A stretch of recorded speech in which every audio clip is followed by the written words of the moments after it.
আগে নালন্দা ইউনিভার্সিটি যাই, তারপরে ওখান থেকে বাকি জায়গাগুলো দেখব।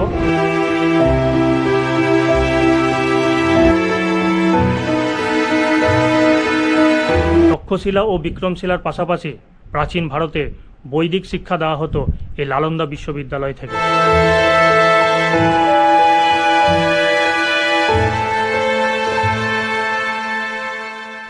এই বখতিয়ার খলজির সমাধি আছে ভারতবর্ষের কোথাও নয়, আমাদের পশ্চিমবঙ্গের দক্ষিণ দিনাজপুর জেলার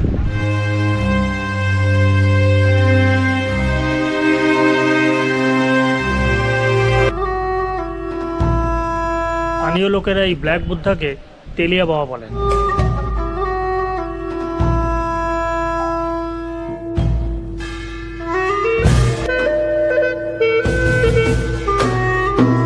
জৈনদের 24তম তীর্থঙ্কর ছিলেন মহাবীর, আর মহাবীরের শিষ্যর নাম ছিল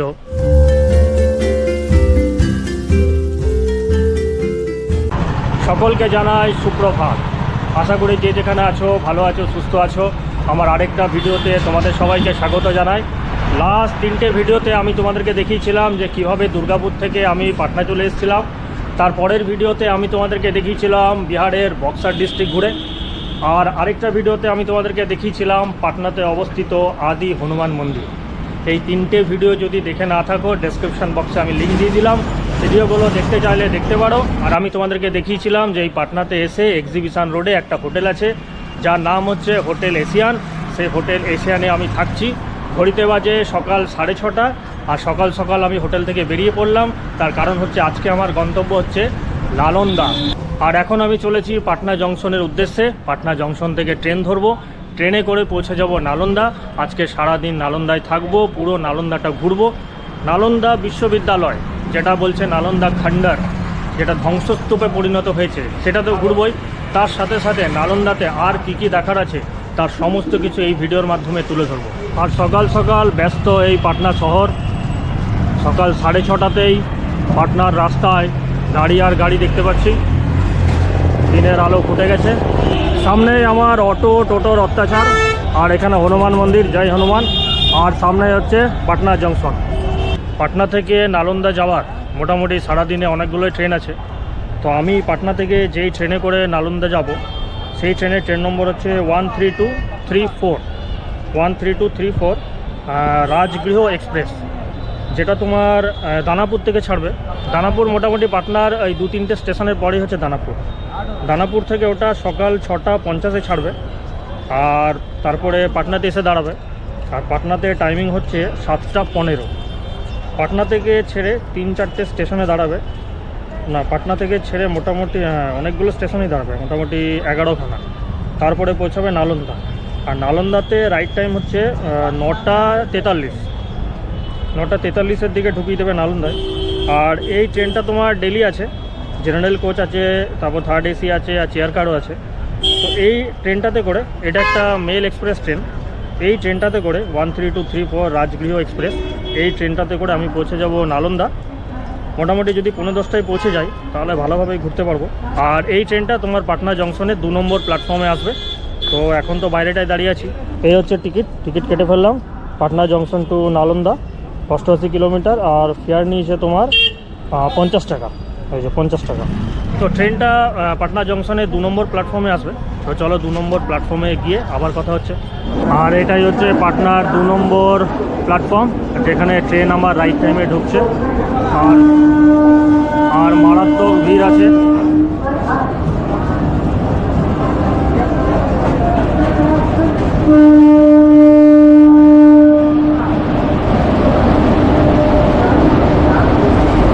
ট্রেনেও ভিড়, প্ল্যাটফর্মেও ভিড়। ট্রেনে চেপে সিট ধরে নিলাম, একটা সিঙ্গেল সিট পেয়ে গেলাম, ভালো সিট, কেননা 2.5 ঘন্টার জার্নি আছে। তো এই ট্রেনটা ডেলি ছাড়ে, ডেলি দানাপুর থেকে ছাড়ে। আর লাস্ট স্টপেজ হচ্ছে এটা যায় রাজগীর। যদি তোমরা রাজগীর ভ্রমণ করতে চাও পাটনা থেকে, তাহলে এই ট্রেনটা করে রাজগীর গিয়ে ভ্রমণ করে আসতে পারো।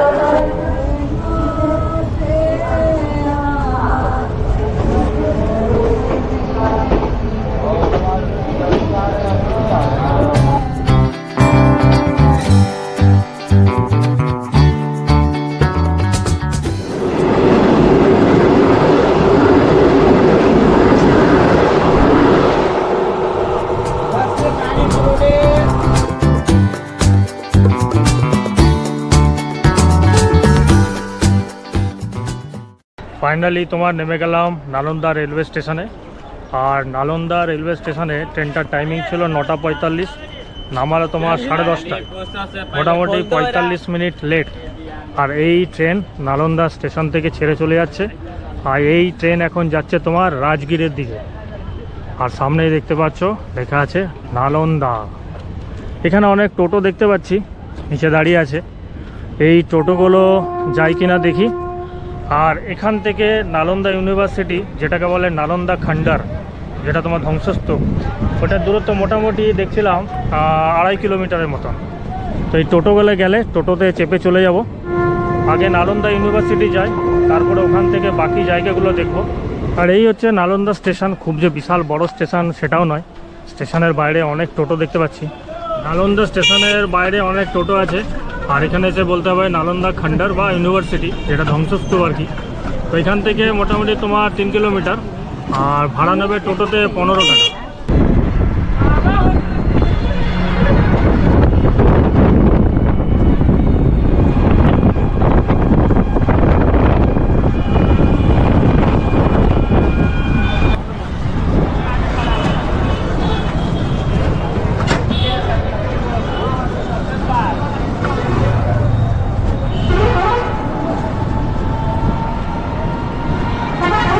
নালন্দা রেলওয়ে স্টেশন থেকে মোটামুটি 10 মিনিট লাগলো হার্ডলি।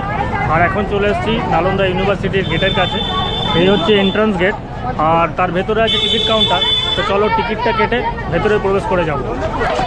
এই সামনে টিকিট কাউন্টার থেকে আমি টিকিট কেটে ফেললাম। ইন্ডিয়ান সিটিজেন পার পারসন 40 টাকার টিকিট। আর যেহেতু আমার কাছে ক্যামেরা আছে, তাই ক্যামেরার জন্য আলাদা টিকিট করতে হলো, 25 টাকা নিল।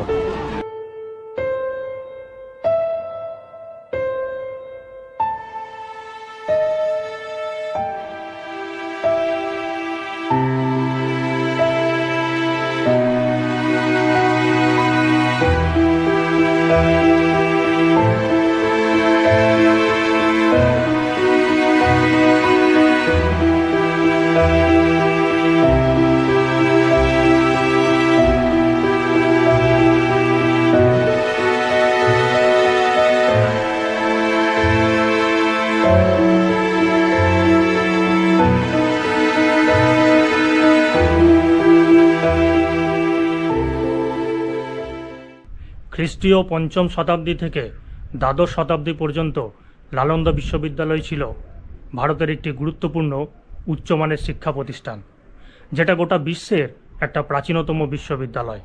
গুপ্ত সম্রাট প্রথম কুমারগুপ্ত এই নালন্দা বিশ্ববিদ্যালয় প্রতিষ্ঠা করেছিলেন। তক্ষশিলা ও বিক্রমশিলার পাশাপাশি প্রাচীন ভারতে বৈদিক শিক্ষা দেওয়া হতো এই নালন্দা বিশ্ববিদ্যালয় থেকে।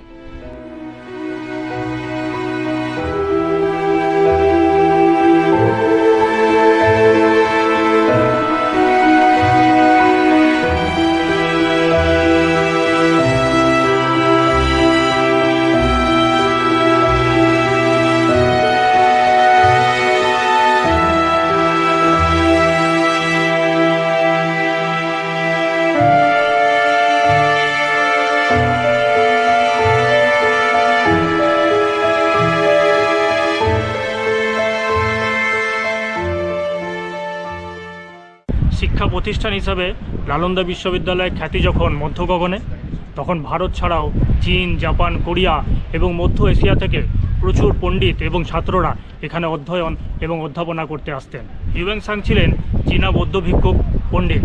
হিউয়েন সাংয়ের ভ্রমণ বিবরণী থেকে আমরা এই নালন্দা বিশ্ববিদ্যালয়ের কথা জানতে পারি।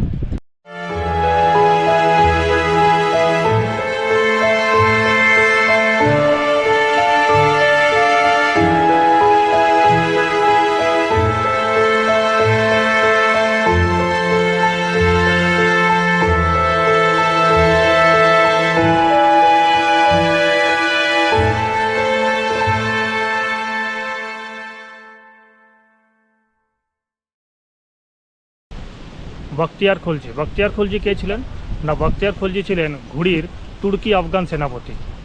ঘুড়ি কি না? ঘুড়ি হচ্ছে একটা ইরানীয় সুন্নি মুসলিম রাজবংশ। মোটামুটি 1197 থেকে 1206 এই সময়কালের মধ্যে বখতিয়ার খলজি ভারতবর্ষ আক্রমণ করেছিলেন। আর তখন প্রচুর মানুষকে তো হত্যা করেছিলেন, তার সাথে সাথে যারা অমুসলিম ছিল তাদেরকে মুসলিম ধর্ম গ্রহণ করতে বাধ্য করেছিলেন। প্রচুর হিন্দু সনাতনী এবং বৌদ্ধ সন্ন্যাসীরা মুসলিম ধর্ম গ্রহণ করেছিলেন। আর সেই সময় তিনি নালন্দা বিশ্ববিদ্যালয়ে আক্রমণ করেছিলেন এবং নালন্দা বিশ্ববিদ্যালয় ধ্বংস করেছিলেন। যে নালন্দা বিশ্ববিদ্যালয় এটা একটা বিশ্ববিদ্যালয়, এটা তো কোনো মন্দির নয়। তা সত্ত্বেও যাতে শিক্ষা না পায় মানুষ, যাতে শিক্ষার অগ্রগতি না ঘটে, সেই জন্য এই নালন্দা বিশ্ববিদ্যালয়কে ধ্বংস করেছিলেন বখতিয়ার খলজি।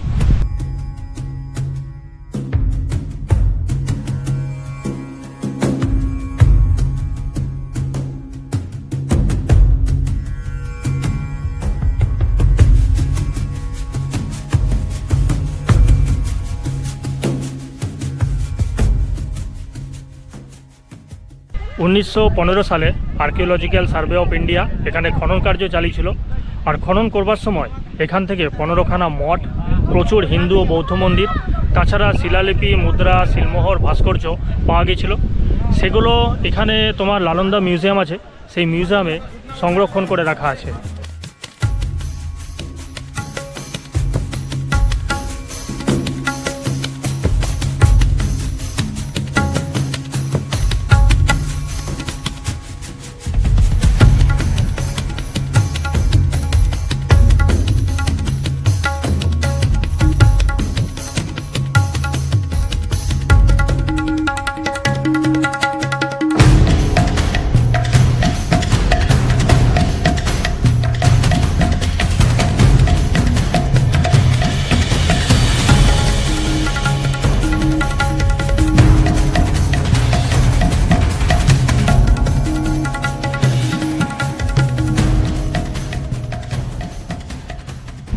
কিন্তু ভারতবর্ষের এমনই বিড়ম্বনা, যে বখতিয়ার খলজি ভারতবর্ষে আক্রমণ করলো, যে বখতিয়ার খলজি অমুসলিমদেরকে মুসলিম ধর্মে কনভার্ট করলো, যে বখতিয়ার খলজি নালন্দা বিশ্ববিদ্যালয় ধ্বংস করলো, সেই বখতিয়ার খলজির নামে আমাদের ভারতবর্ষে একটা স্টেশনের নামকরণ করা হয়েছে। সেই স্টেশনের নাম হচ্ছে বখতিয়ারপুর, যেটা বিহারেই আছে। আমাদের চোখে যেমন বখতিয়ার খলজি একজন ক্রুদ্ধ, একজন মানব হত্যাকারী সেনাপতি, কিন্তু ভারতবর্ষে এরকম অনেক লোক আছে বখতিয়ার খলজি যাদের কাছে হিরো, বখতিয়ার খলজি যাদের কাছে ধর্মরক্ষক। এরকম অনেক মানুষ আছে ভারতবর্ষে যারা বখতিয়ার খলজিকে আদর্শ মনে করে।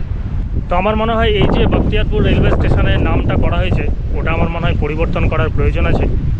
আর আরেকটা সবথেকে বড় বিড়ম্বনা বা আরেকটা সবথেকে বড় সমস্যা হচ্ছে এই যে বখতিয়ার খলজি, ইনি তো এসেছিলেন তুর্কি থেকে বা আফগানিস্তান থেকে।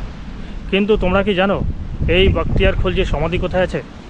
এই বখতিয়ার খলজির সমাধি আছে ভারতবর্ষের কোথাও নয়, আমাদের পশ্চিমবঙ্গে। আমাদের পশ্চিমবঙ্গের দক্ষিণ দিনাজপুর জেলার নারায়ণপুর ব্লকের পীরপানি গ্রামে আছে বখতিয়ার খলজির সমাধি।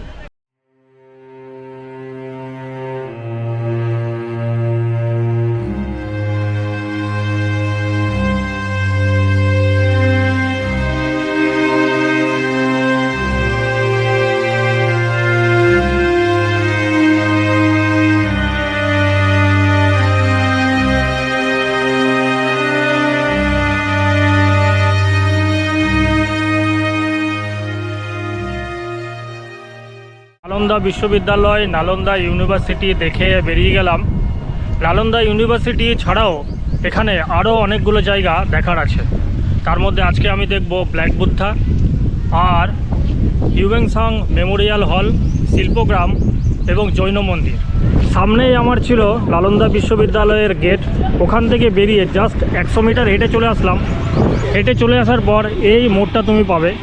এই মোড়ে যদি বাঁ দিকে চলে যাও, কিছুটা হাঁটলেই, মোটামুটি 100 মিটারের মতন হাঁটলেই তুমি পেয়ে যাবে ব্ল্যাক বুদ্ধা। তো চলো এখন আমরা দেখে আসি ব্ল্যাক বুদ্ধা।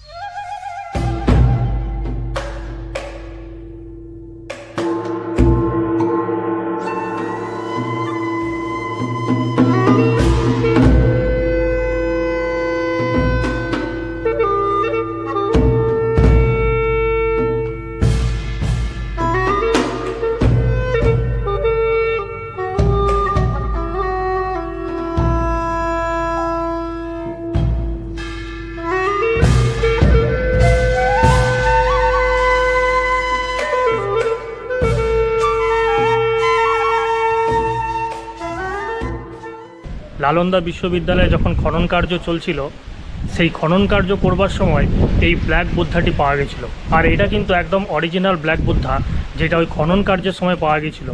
এটা কিন্তু কোনো আলাদা করে বানিয়ে এখানে স্থাপন করা হয়নি। স্থানীয় লোকেরা এই ব্ল্যাক বুদ্ধাকে তেলিয়া বাবা বলেন। তার কারণ হচ্ছে, যখন কোনো বিকলাঙ্গ সন্তানের জন্ম হয়, সেই বিকলাঙ্গ সন্তান যেন ভবিষ্যতে সুস্থ থাকে, তার কামনা করবার জন্যই এই ব্ল্যাক বুদ্ধাকে স্থানীয় লোকরা তেল চড়ান।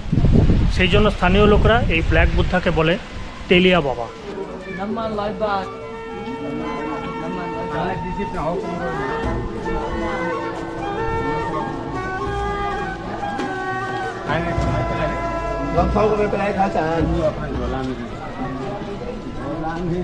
হিউয়েনসাং মেমোরিয়ালে প্রবেশ করতে গেলে টিকিট কাটতে হয়।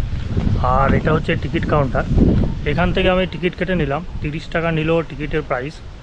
আর এই যে হিউয়েনসাং মেমোরিয়ালটা আছে, এটা সকাল 8টা থেকে বিকেল 5টা অবধি খোলা থাকে। টিকিট কাউন্টারটা একটু দূরে আছে, সামনে মেন রাস্তা আছে। মেন রাস্তা দিয়ে একটু গেলে তোমার হিউয়েনসাং মেমোরিয়াল দেখতে পাবে। এটাই হচ্ছে টিকিট। এই টিকিটটা দিল, 30 টাকা নিল। আর সামনে হচ্ছে হিউয়েনসাং মেমোরিয়ালের গেট। ওই গেট দিয়ে টিকিটটা দেখিয়ে প্রবেশ করে যাব।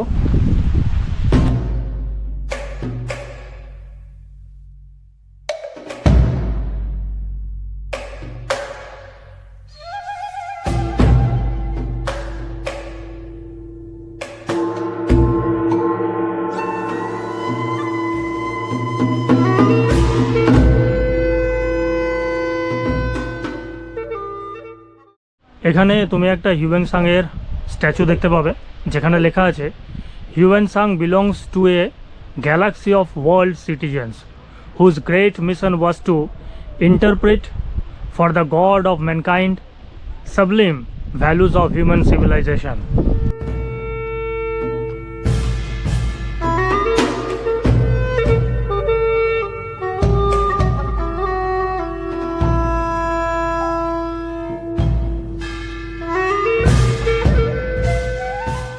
হিউয়েনসাং ছিলেন চীনা বৌদ্ধ ভিক্ষু, পর্যটক এবং পণ্ডিত। সম্ভবত 630 খ্রিস্টপূর্বাব্দে তিনি ভারতবর্ষে এসেছিলেন।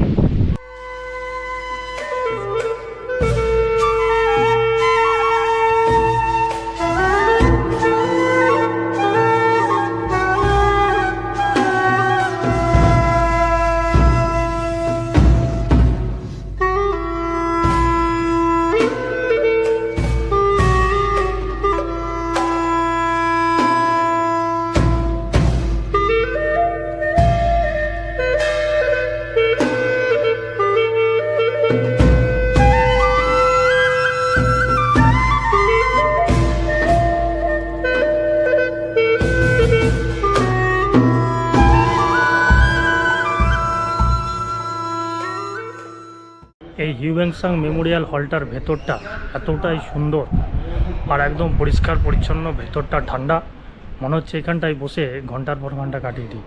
সামনেই ছিল হিউয়েনসাং মেমোরিয়াল। হিউয়েনসাং মেমোরিয়াল দেখে এই রাস্তা দিয়ে চলে আসলাম। আর এটা ছিল সেই টিকিট কাউন্টার যেখান থেকে টিকিট কেটেছিলাম। ঠিক টিকিট কাউন্টারের পেছনে এখানে আছে শিল্পগ্রাম। এই শিল্পগ্রামে প্রবেশ করতে কোনো টিকিট লাগে না। তো চলো এই শিল্পগ্রামটা ঘুরে আসি আর ভেতরে কি আছে দেখে আসি। এখানে বেসিক্যালি তুমি মার্বেল আর পাথরের তৈরি বিভিন্ন হাতের বুদ্ধমূর্তি থেকে শুরু করে অনেক কিছুই দেখতে পাবে। কিনতেও পারো, আর কিনতে চাইলে এসে ঘুরতেও পারো।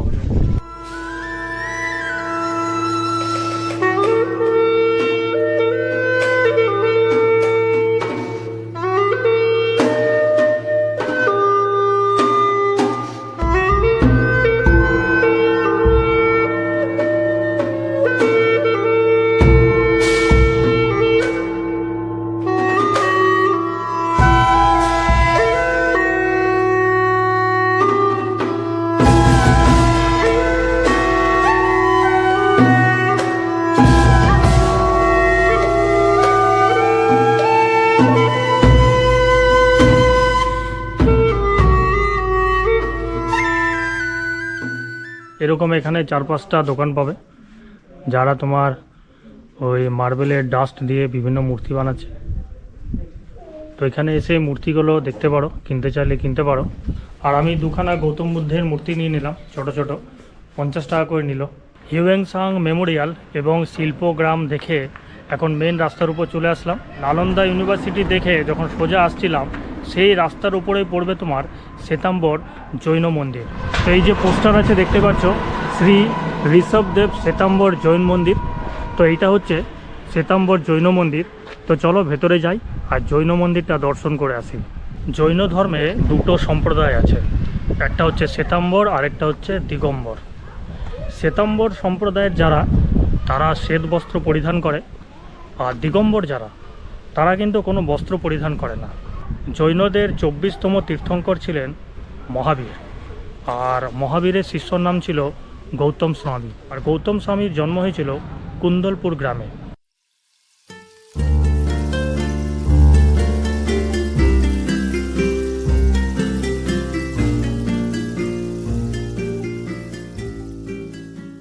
আর সামনে গিয়ে তোমার ফটো ছবি এগুলো তোরা বারণ আছে, এই জন্য এখান থেকেই যা করার করতে হবে। আর ওখানে লেখা আছে গুরু গৌতম স্বামী কা জন্মস্থান।